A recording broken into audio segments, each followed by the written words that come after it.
민수기 9장 15절에서 23절입니다. 한 절씩 교독하겠습니다. 성막을 세운 날에 구름이 성막 곧 증거의 성막을 덮었고 저녁이 되면 성막 위에 불 모양 같은 것이 나타나서 아침까지 이르렀으되 항상 그러하여 낮에는 구름이 그것을 덮었고 밤이면 불 모양이 있었는데 구름이 성막에서 떠오르는 때에는 그 이스라엘 자손이 곧 행진하였고 구름이 머무는 곳에 이스라엘 자손이 진을 쳤으니 이스라엘 자손이 여호와의 명령을 따라 행진하였고 여호와의 명령을 따라 진을 쳤으며 구름이 성막 위에 머무르는 동안에는 그들이 진영에 머물렀고 구름이 성막 위에 머무르는 날이 오랠 때에는 이스라엘 자손이 여호와의 명령을 지켜 행진하지 아니하였으며 혹시 구름이 성막 위에 머무는 날이 적을 때에도 그들이 다만 여호와의 명령을 따라 진영에 머물고 여호와의 명령을 따라 행진하였으며 혹시 구름이 저녁부터 아침까지 있다가 아침에 그 구름이 떠오를 때에는 그들이 행진하였고 구름이 밤낮 있다가 떠오르면 곧 행진하였으며 이틀이든지 한 달이든지 1년이든지 구름이 성막 위에 머물러 있는 동안에는 이스라엘 자손이 진영에 머물고 행진하지 아니하다가 떠오르면 행진하였으니 곧 그들이 여호와의 명령을 따라 진을 치며 여호와의 명령을 따라 행진하고 또 모세를 통하여 이르신 여호와의 책임을 지켰더라. 아멘. 성막을 세운 날에 언제예요? 성막을 세운 날 출애굽 2년 1월 1일이었죠. 네. 성막을 세운 날에 성막에서 중요한 건 뭐예요? 구름이 성막 꼭 증거의 장막을 덮었고 그런데 저녁이 되면 불 모양 같은 것이 나타나서 아침까지 있었고 출애굽기에 보면 기둥 모습의 구름이었어요. 그래서 구름 기둥, 불 기둥 이렇게 말하는데 항상 기둥이라는 표현이 있지 않고 오늘처럼 그냥 구름이 불 모양 같은 것이 이렇게 말씀하시기도 합니다. 이 구름과 불은 무엇을 상징해요? 하나님께서 임재하신다는 걸 상징하죠. 그래서 성막에 있어서 중요한 것은 그 성막 자체가 아니라 하나님의 임재죠. 하나님의 임재. 우면동 교회에 중요한 건 뭐예요? 이 예배당 건물이 얼마나 화려한가, 얼마나 초라한가 이런 게 아닌 거죠. 가장 중요한 것은 하나님이 우리와 함께 하시는가. 하나님이 계시지 않는 교회, 그 예배당에 아무리 좋은 성전 도구들, 외국에서 수입한 아주 값비싼 성구들이 있고 아무리 좋은 화려한 그러한 건물이라 할지라도 무슨 의미가 있어요? 하나님이 함께 하시는 것, 하나님의 임재, 구름 기둥, 불 기둥 이게 중요한 거죠. 그래서 우리가 사모해야 될 것은 뭐예요? 하나님의 임재죠. 하나님의 임재. 하나님 우리 예배 가운데 하나님께서 임재하셔서 성령으로 기름 부으시고 진리로 함께 하셔서 우리의 예배를 받아주세요. 너무나 많은 예배가 사람 중심인 것 같다는 것을 늘 저는 좀 염려해요. 그래서 너무 좋은 오케스트라와 너무 좋은 시설과 그것이 꼭 나쁜 것은 아니지만 그것으로 사람들의 감정이나 어떤 우리의 그런 마음의 위안이랄까요? 이런 식으로 예배와 교회가 이렇게 변하는 것은 좀 조심스러워해야 된다. 예배는 말씀이 중심이어야 되고 하나님이 중심이어야 되고 우리의 감정을 만족시키기보다는 하나님의 말씀을 귀 기울여 들으려고 하고 하나님 앞에서 우리가 어떻게 살아야 되는지 그것이 중요하지. 우리가 우리의 감정이나 예배 가운데 우리 사람들의 어떤 편안함이나 좋음을 추구하는 것을 주의해야 한다라고 생각해요. 그런 의미에서 종교개혁자들이 심플하게 악기를 세팅하고 말씀 중심으로 그렇게 예배를 인도하려고 했던 것들은 지혜로웠던 것 같아요. 그런 면에 있어서 무엇이 중요하고 무엇을 위해서 우리가 모이는가 이건 굉장히 중요한 문제이죠. 광야에서 중요한 것은 우리가 세운 하나님의 이름으로 지었다 할지라도 성막이나 또 예루살렘 성전이나 이런 게 아닌 거죠. 하나님의 임재, 하나님의 함께하심. 임마누엘이 제일 중요해요. 그래서 제가 가장 중요한 기도 제목이 임마누엘입니다. 하나님이 함께 가시는 거예요.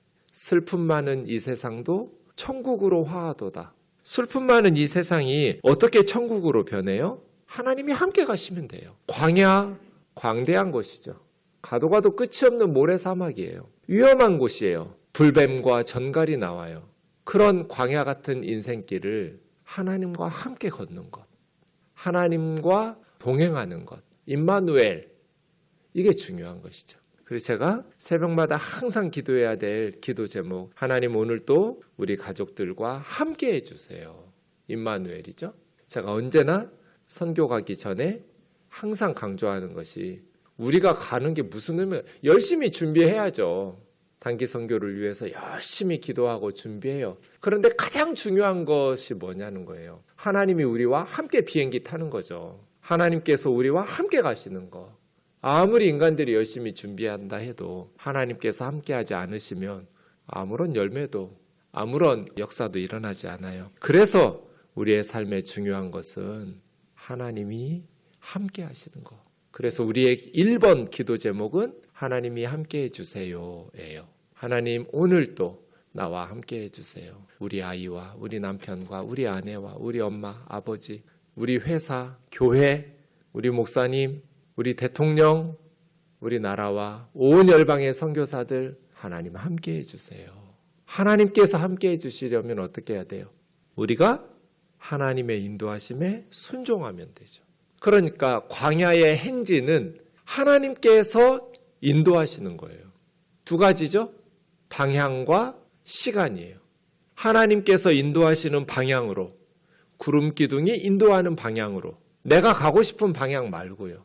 하나님께서 이끄시는 방향, 장소죠.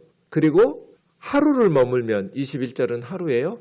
22절은 이틀을 머물면, 또 1년을 머물면 그대로 머무는 거예요.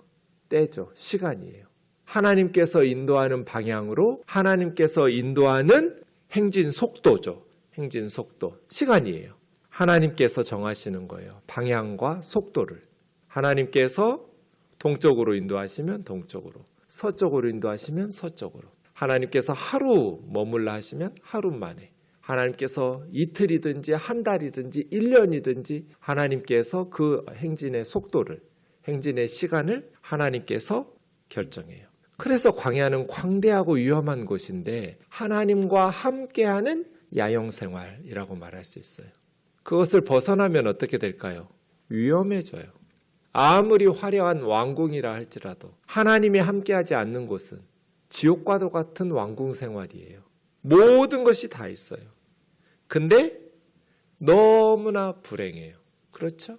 비록 초라한, 초가삼간 그러한 삶의 환경이라 할지라도 하나님께서 함께 하시면 행복해요.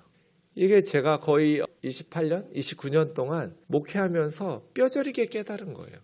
좋은 아파트에 살아요.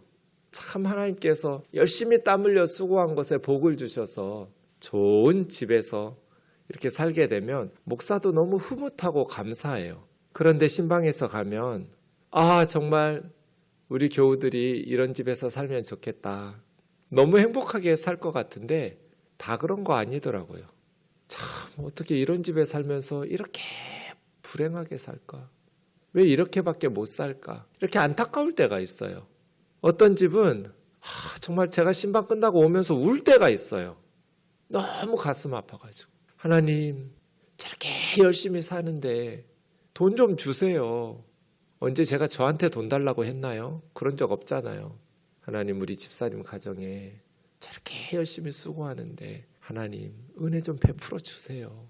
그런데 하나님께서 근데 사는 거 봐. 너는 울고 있지만 나는 그 아이들이 너무나 예뻐.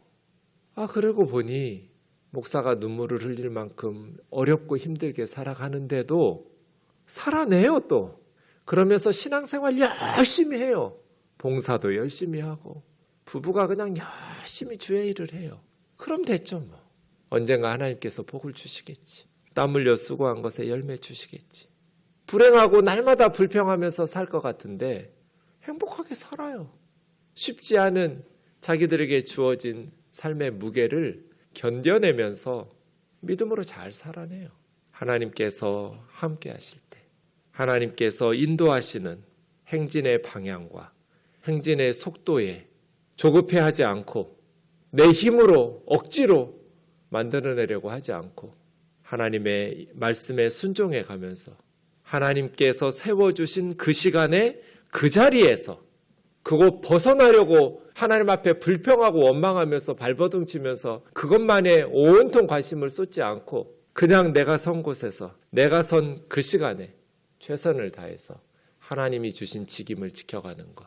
그렇게 사는 예쁜 성도들이 있더라고요. 사랑하는 자매 형제 여러분, 광야는 하나님께서 함께 하시는 곳이에요. 구름기둥과 불기둥이 인도하시는 곳. 하나님께서 그 백성과 항상 함께 하시는 곳.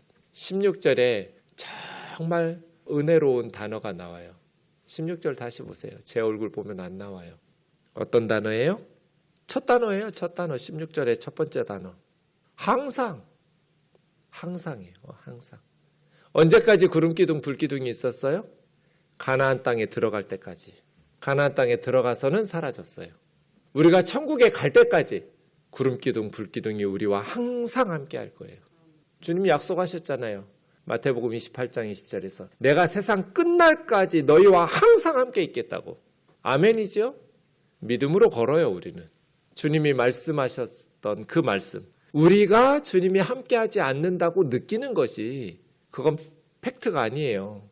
주님이 우리와 항상 함께 하시겠다고 약속하신 그리스도인들에게 주님이 항상 함께 하시는 그 약속의 말씀을 붙들고 우리는 오늘도 광야를 걸어요. 멈추라 하시면 멈추고 직임을 지키면서 행진하는 거예요. 졸지도 않으시고 주무시지도 않으신다고 주님이 약속하셨어요. 이사야 49장에 여인이 어찌 자식을 잊어버리겠냐. 엄마는 못 잊어요. 아빠는 잊어요. 근데 엄마는 자식을 못 잊어요.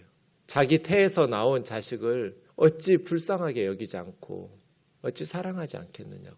그런데 혹시 엄마는 자식을 잊을지라도 나는 너희를 잊지 않을 거라고. 하나님께서 약속하신 말씀 붙들고 오늘도 믿음으로 승리하는 저와 여러분 되기를 주의 이름으로 축원합니다. 기도하겠습니다. 사랑하는 하나님 아버지, 신앙 공동체 교회는 하나님께서 이끄십니다.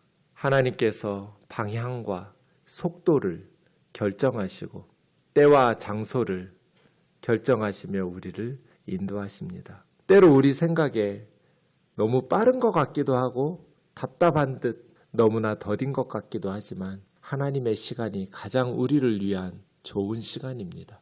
때로 방향이 잘못된 것 같이 하나님이 실수하고 계신 것처럼 느껴질 때도 있지만 하나님께서 인도하시는 방향이 우리에게 가장 합당한 방향입니다. 하나님의 명령을 따라 하나님의 말씀을 따라 하나님의 임재, 하나님께서 함께 동행하시기를 사모하고 확인해 가면서 순종으로 걷는 광야길 되게 하여 주옵소서. 오늘도 우리 우면동 식구들과 함께 해주시고 행하는 모든 일에 복을 내려주셔서 선한 열매 가득한 값진 하루 되게 하여 주옵소서. 예수님의 거룩하신 이름으로 기도하옵나이다. 아멘.